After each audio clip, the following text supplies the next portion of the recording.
Adventures in Murfreesboro is produced in cooperation with Murfreesboro City Schools. When you're with Murphy in the Burrow, it's one big adventure after another. When you're with Murphy in the Burrow, you can count on a whole lot of fun. Murph has lots of special friends you never know who'll be dropping in. Come see what they're gonna tell us. See what they're gonna do. It could be artists with easels, builders with tools, inventors, creators, or kids from our school. Someone sharing story time, friends making music, or making words rhyme, having a good time. When you're with Murphy in the Burrow, it's one big adventure after another. When you're with Murphy in the Burrow, you can count on a whole lot of fun. You can count on a whole lot of fun.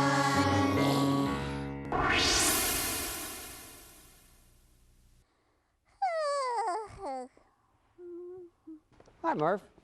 How are you today? Oh, I'm okay, John. How are you? I'm fine, but you don't sound okay. Is something wrong? No, not really. Okay. I see you've got all your football stuff out. Yeah, I've been cleaning out my closet and I'm gonna throw all this stuff away. Throw all your football stuff away? Murph, why would you do that? I'll never get to be on a team. People say I'm too scrawny, so I'm just gonna give up. Murph, I think you need to think about this a little bit more. But right now, we need to get ready for today's guest. I guess you're right, John. So who is today's guest? Let's see, a guy named Rick Stockstill. Here, this tells about him. Okay, here, let me read. All right, Mr. Rick Stockstill is a well-known FB coach at MTSU. FB? FB stands for Facebook. Ah, a Facebook coach. Huh. Well, I know what FB is, but why do we need a coach for it? You mean Facebook? Yeah, I mean, how do you coach Facebook? I'm not sure, Murph. Maybe we got it wrong. Oh, there's the door. I guess we'll find out soon enough. Yeah. Huh. A Facebook coach. Well, that's interesting. Hi, Coach Stockstill. I'm John, and this is Murph, the star of the show. Hey, John. How you doing, Murph? What's going on, my man? Hey, dude, and welcome to Adventures in Murfreesboro. I'm glad to be here, Murph. So, I'm really excited. I've never met a Facebook coach. That must be a really interesting job. What exactly do you have to do? Well, to be a Facebook coach, I don't know. I'm not a Facebook coach. Oh, and since you coach Facebook, I wonder, do you tweet too? Murph, I think you might have that wrong, my man. I'm not a Facebook coach. Oh, am I wrong? Let me read this again. Let's see. Well, it says here that you're the head FB coach. Well, let me see this, Murph. Let me look at this. Yeah, it does. It says Rick Stockstill is the head FB coach at MTSU. Well, Murph, FB could stand for Facebook, but it also stands for something else. Does it? Yeah, it sure does. What else does FB stand for? Well, it stands for football. I'm the head football coach at Middle Tennessee State University. Football? The head coach at MTSU? That's right. Oh, wow, that is awesome, dude. Hey, did you bring the team? No, but I did bring a football for you. Oh, he brought me a football. Oh, did you hear that, John? I heard. That's great, Murph. I'm so excited. I bet you're a good football player. Oh, Coach Rick, look at all this stuff. I've been cleaning out my closet. I'm going to throw all this stuff away. Don't do that. Yeah, somebody said I was too scrawny to play football. You? Too scrawny? No way. Look at you. Look at those muscles. Huh? Don't listen to somebody that tells you can't do something. No? No. If you want to play football or if you want to do anything, put your mind to it and do it. Don't let anybody make you give up on your dreams, your goals. You can do anything you put your mind to, anything you put your heart to, okay? So if you love football, keep playing it. Oh, did you hear that? You know, you remind me of the motto of our show. Do you want to know what our motto is? What is it? Dream big and work hard. Well, if you'll dream big and work hard in everything you do, you'll be able to accomplish all your goals in life. Oh, thank you, Coach Rick. You're such an encourager. You know, that's kind of like a fan, isn't it? Well, fans have got to be supportive. Whatever, if you're a football fan or a baseball, basketball, whatever you're a fan of, you've got to support your team. And that we've got great fans at Middle Tennessee. Oh, I'm a big MTSU fan. Oh, you going to come to some games this year? Oh, yeah, dude. That's yeah. good. I'll be looking for you. Okay. We'll put you out at quarterback one time. Quarterback? Yeah. You know how to throw the ball? Oh, yeah. Well, I'm going to teach you how to throw the ball before we leave today. Okay. All right? Okay. But you be a big fan. You come out there and support us and get involved with the high school teams here, the Little League teams, the MTSU football, everything. You come watch us play because fans are important. Players like to hear fans cheering for them in the stands and at games. So fans are very important. They encourage our players to do the best they can. Oh, I like the way he sounds, John, don't you? I do. Okay, well, Mr. Rick, we have some questions here that the kids in Murfreesboro City Schools would like to ask you. Are you ready to answer some questions? I'm ready for them, Murph. You fire away. Okay, first question. When did you start playing football? Murph, I started playing football when I was in the first grade, and I started in Georgetown, Kentucky. In the first grade, that's when I first started playing football. Wow. Long time ago. Long time ago. Well, not that long. Okay, yeah. And what position did you play when you started? I've really been a quarterback all my life. I started at quarterback. I like to throw the ball. And whether I was playing baseball or whatever I was doing, I always liked to throw it. So they stuck me at quarterback, and I stayed there through high school, through college. And so that's about the only position I ever played in football was quarterback. Cool. Okay, next question. Oh, this is interesting. Since so many people throw the ball and carry the ball, why do they call it football? When football was invented a long, long time ago, they kicked it so much. They kicked it and ran it more than they threw it. And I think that's maybe how it became known as football. Okay, next question. Let's see. Where you grew up in Kentucky? Yeah, I grew up in Georgetown, Kentucky. My dad was a college coach and a high school coach. Did he coach football? He coached football and baseball. Oh, so you learned from your dad. I did. He was my first teacher, my first coach, so to speak, that taught me how to play football. Wow. And then I had good Little League coaches, Pop Warner coaches that taught me as I was growing up too, also before I got into high school. And do you have kids that you're teaching now too? Well, I've got two kids. I've got a son who plays football at Siegel High School. And Siegel Stars. The Siegel Stars. Yeah. And then I've got a daughter that plays volleyball at Siegel High School. So I haven't been able to help her as much in volleyball as I've been able to help my son Brent, because I don't know a whole bunch about volleyball. Murph, you might have to help me on that, but Emily, she's had to kind of teach and coach herself in volleyball. Yeah, let's see now. If you weren't a coach, what else might you like to be? If I wasn't a coach, I think I'd be a teacher, because I love being around young people and I love trying to help them reach their goals. And if I wasn't able to do that, I've always wanted to open up a car detail shop. I love cleaning cars, washing and waxing cars, so I'd probably have a car detail shop. Let's see now. Next question. Where would you like to visit? Where would I like to visit? I would like to visit Hawaii. I've never been to Hawaii, and you always see it on TV and in books and everything, but I've always been intrigued by visiting Hawaii. We could do the hula dance. How about that? That, or we can go out there and surf. Can you surf? Oh, well, no. But I'd like to give it a try. Well, we can get out there and try. Okay. Next question. Who in history would you like to meet? Who in history would I like to meet? Muhammad Ali. Oh, really? I would love to meet Muhammad Ali and talk to him. Sting like a butterfly, float like a bee. Wait, that's not right. Float like a butterfly, sting like a bee. Your hands can't hit what your eyes can't see. Oh, I like that. Do you like vegetables? I love vegetables. I think I've got this saying that I tell our players at Middle Tennessee all the time: put color on your plate. Put some greens, some reds, some oranges. Yeah, put color on your plate. Okay, next question. Let's see. Oh, what was your favorite book when you were a kid? I'd have to say The Wizard of Oz. I love The Wizard of Oz and the characters in it, the lion, the scarecrow, and I could watch that movie. I could read that book. When I was little, I'd read it all the time. And then even today, when that movie comes on the old channels, they show the old movies, and that comes on, I'll catch myself sitting there watching it. Hey, you want to look at the camera with me and say, lions and tigers and bears, oh my, you ready? I'm ready. Okay. Lions and tigers and bears, oh my. Oh, that's Yeah. pretty awesome. Yeah, I love that show. That's a great movie.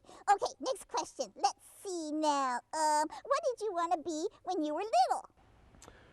Murph, when I was little, all I thought about was playing sports, being an athlete. I always wanted to, I played them all, football, baseball, and basketball.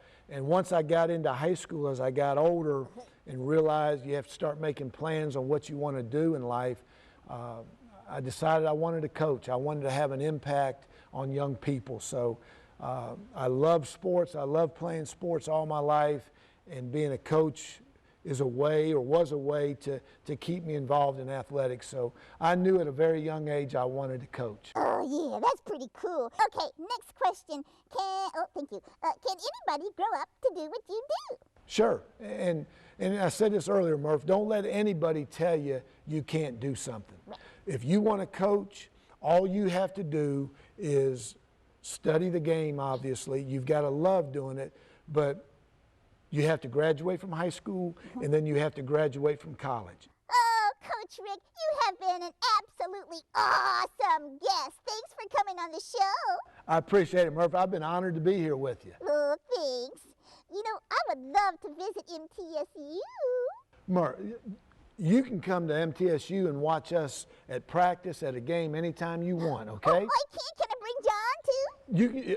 Look, you can bring John, you can bring all your friends. Bring all those bunnies with you. Yeah, we have a big family. We practice Friday and then really every day through the fall. So anytime you want to come out there and watch practice or come to a game, you're more than welcome. You just let me know. Okay. Oh, thanks so much, Coach Rick. You know what we say around here? No, what? We say, you the bunny. I'm the bunny? You the bunny. No, you the man. I'm the man. You the man. You're the first one that ever said that to me. No. Yeah. Oh, Coach, would you take a minute and show us how to hold a ball? I'd love to. Okay. You got one laying around Yeah, here? hang on just a minute. All right, Murph, I'm going to show you how to hold the ball, how you're supposed to hold the ball when you want to throw it. You want to have a comfortable grip on the ball. Put your fingers on the laces, whatever's comfortable, okay? And then draw an imaginary line from your middle finger around the ball, and it should touch your thumb, okay? If you draw that line and you don't touch your thumb because your thumb is too high, that means the ball is going to come off at that trajectory and it's going to wobble on you. The other thing is you've got to be able to see light between the ball and the palm of your hand. So if you hold that ball up and if you can see light between the ball and the palm of your hand, that means you're not holding it too tight. So those are the two main principles that you have to have, or you should have, to throw a spiral when you throw a football. So grip the ball where it's comfortable, and then draw that imaginary line from your middle finger to your thumb. Check to see that you can see light between the ball and the palm of your hand, and then you've got the proper grip on it. And then I always tell people, especially young people, when you're going to throw the ball, you want to have it about shoulder height.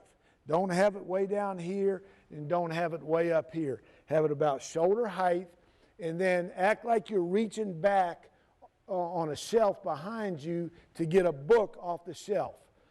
So I got it about shoulder width, shoulder height here, and I want to reach the ball back like I'm reaching to get a book off the shelf, and then I want to throw the ball, and there should be an L shape between your wrist, elbow, and shoulder, okay? You don't want to be a sidearm like that. It should be an L shape. So I'm reaching it back, and when I come through, I ought to see an L shape. okay? And then your follow through, you want to invert your wrist. It ought to come like that and aim to your opposite knee or your opposite hip, okay?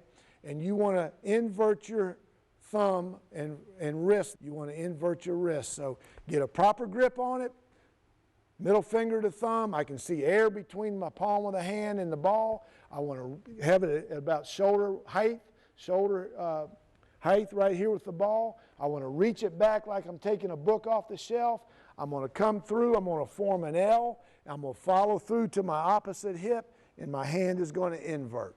And Murph, if you can do that, and you can throw the ball, make it spiral, you can come be our quarterback. Oh, that sounds great. I can't wait to try it. Are you ready for a road trip, John? I'm ready, Murph. That sounds good. Thank you so much, Coach. Thanks, Murph. I really enjoyed it. Oh, Coach Rick was a great guest, wasn't he? He sure was, Murph. He gave us some great pointers on football. Yeah, I can tell he's a great teacher, too. Yeah. I'm sorry about getting football and Facebook confused. Oh, well, that's an easy mistake. I got it confused, too. You know, Murph, the internet's a great thing, but we need to learn some tips on how to stay safe when you're surfing on the internet. That's right. And we should never be on the internet without our parents' permission, should we? That's right, Murph. How can we learn about staying safe? You know, I've got a friend who can give us some tips on staying safe on the internet. Hey, well then let's go talk to that friend. All right, let's go. You come too. Hi everybody, we're here today with our good friend, Sergeant Melvin Cunningham from the Murfreesboro City Police Department. Hi, Sergeant Cunningham. Hi, Murph. How are you today? Oh, I'm pretty happy and pretty excited to be here today. We've got some questions for you. What are your questions, Murph? Well, John thinks that you might be able to help us learn about internet safety. Sure. There's a lot of good things about internet safety that I can tell you. Oh, good, good. Are you ready to listen, John? I'm all ears, Murph. Okay, let's see. How should we start? Well, let's start by saying the good things about the computer and the internet. Okay. The internet is a very good tool. You can use it to help you with your homework. You can use it for research. And there's also some fun games on there. Yeah. Okay. Now, when you play games on the computer, you need to get your family involved, to get your parents to help you set your game up. Never set your game up alone, because there's a lot of important questions to answer, and some of them you need your parents to help you with. What kind of questions would they ask? Well, sometimes they ask for a credit card to play the games, and sometimes they ask for some personal information. Oh, what exactly is personal information? Personal information is like your name, your address, your phone number. Those kind of things are very personal and private, and only your parents need to approve you giving that information out. Oh, that's important. So we should never give out our name and our address and things like that on the computer. That is correct. Never put your name and give your address, your home address, your school, your church, or any time where you're located. Oh, that's important. Okay, what else can we do to stay safe on the internet? If your parents approve you to talk on the chat room, it would be best your parents be there with you. And do not talk to strangers. Make sure that you personally know who you're talking to whenever you're texting someone or talking verbally over the internet. Oh, okay. What about Facebook and Twitter? How can we stay safe on Facebook and Twitter? Well, be very careful on Facebook. Don't post your pictures and things and your location on Facebook. I know a lot of times parents want to put pictures of the kids when they're out at the beach or when they're in Florida. That lets people know that you're not at home. Oh, I never thought of that. And then they can come and... Yes, they can come and take your things and break into your home. Oh, we would not like that at all. Okay, never let them know when we're going on vacation. That is correct. Know who you're talking to is the biggest key. And if you're talking to someone new, get your parents involved. Let your parents know that, hey, I'm talking to a stranger on the computer. What should I do? And the best thing really is not to talk to anyone that you don't know on the computer. Now, what if I have to work on a big project for school? Can I take the computer in my room and close the door, maybe play games? No, that's not a good idea. You need to keep the computer in a very visible place where your parents can help you if you're working on homework or even if you're playing a game, because something may come up or someone may try to ask you a question and it'd be an inappropriate question. Also, if someone sends you some inappropriate language over the internet or pictures, let your parents know immediately. Oh, that sounds very important. If we see anything at all that makes us question, we should immediately show our parents. Yes, immediately. Let your parents know what's going on. Oh, Sergeant Cunningham, you've been so much help. You know, I think I could play on computers all day. Well, Murph, that is not really a good idea. You should limit your time on the computer. How come? Because a lot of times when you're playing on the computer, there's other games that you can play in the yard. And if you're playing on the computer for a long period of time, you begin to get angry because either you're losing the game or the game's not going the way you want it. And it can cause you to be angry and have your attitude to change.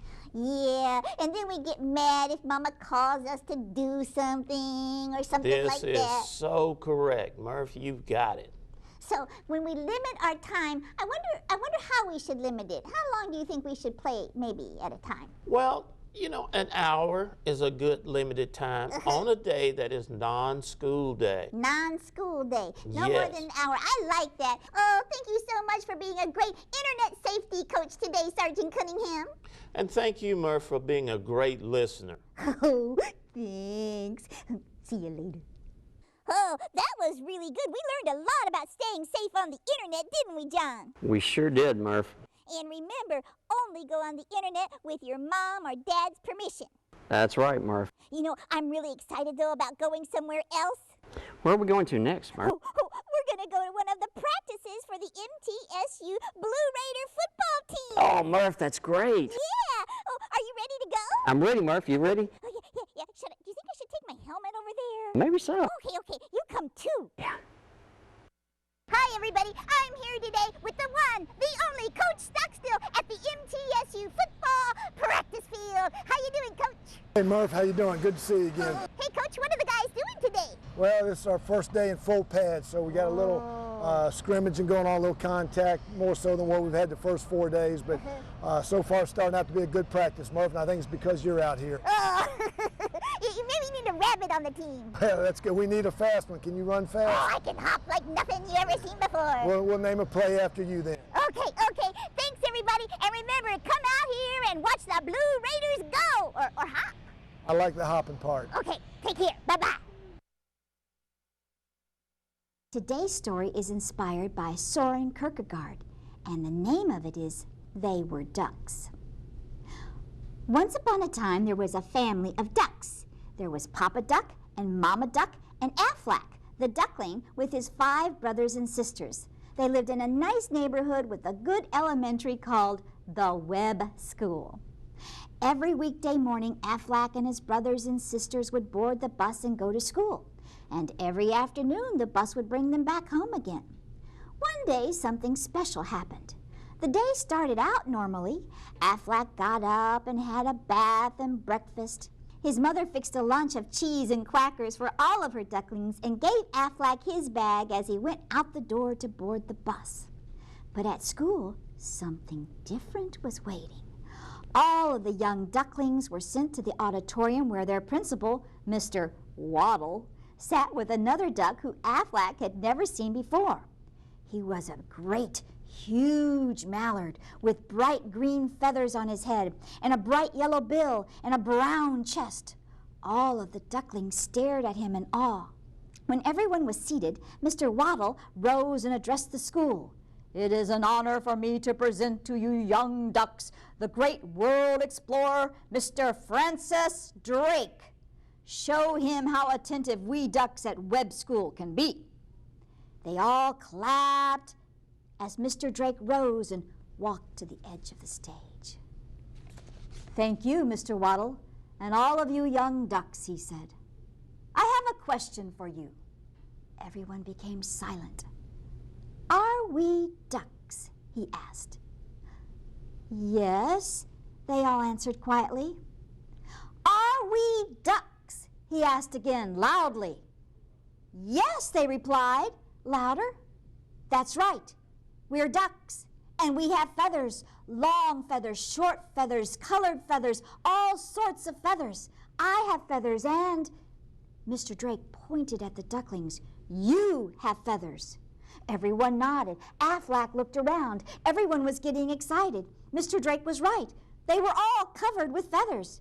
"Also," Mr. Drake began, "we have wings." He spread his wings and made a great flapping motion that sent a breeze across Aflac's face. "Do you have wings?" he asked the ducks. "Yes," they answered enthusiastically. "Show me your wings," he ordered. All of the young ducks stood and began flapping their wings. Mr. Drake nodded at them and smiled. "Nature gave us feathers and wings because we are ducks," he said. "Nature gave them to us for a reason. Can anyone guess what that reason might be?" The young ducks just stared at him. Mr. Drake's voice became quiet. "You can fly," he whispered. There was a gasp around the auditorium. All of the ducklings looked at each other. "You can fly," he repeated louder. "With our wings and our feathers, we can all fly." Everyone started quacking at once. Could this be true? Could this be what nature had intended for us? Aflac felt excited. Imagine that! He was meant to fly up through the air. "Are you ready to fly?" asked Mr. Drake. "Yes," they shouted back. "Are you strong and mighty ducks?" he asked again. "Yes," they cried, and they all cheered as Mr. Drake smiled and sat back down.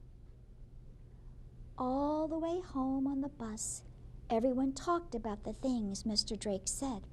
Aflac talked as loudly as the rest, but he had a funny feeling in the back of his head as the bus approached his house. Something was missing, but he couldn't quite think what it might be. "Oh, well," thought Aflac, "it's almost time to watch Darkwinged Duck." And he walked into his house and shut the door, and everything was ducky. Wow. So what'd you think of the story, Murph? It was kind of strange. I liked it, though. It seemed to be missing something. I don't know.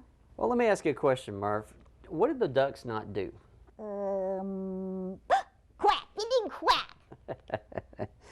No, something else they didn't do. What didn't they do at the end? Let's see now.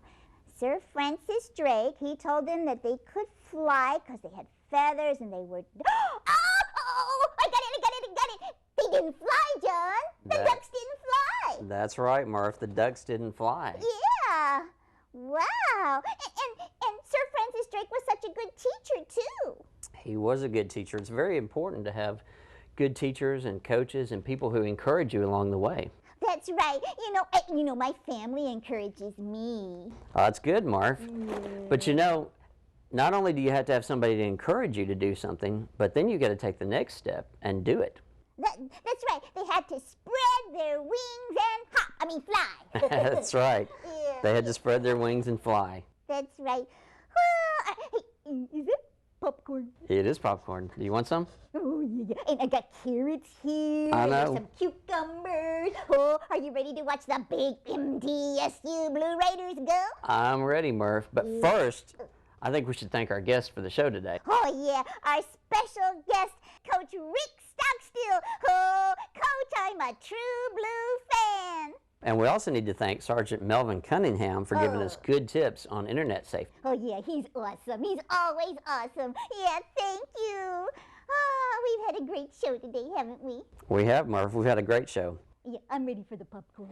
And remember, we got to tell our folks out there, remember, Work hard and dream big. Murph, save me a little bit of that popcorn.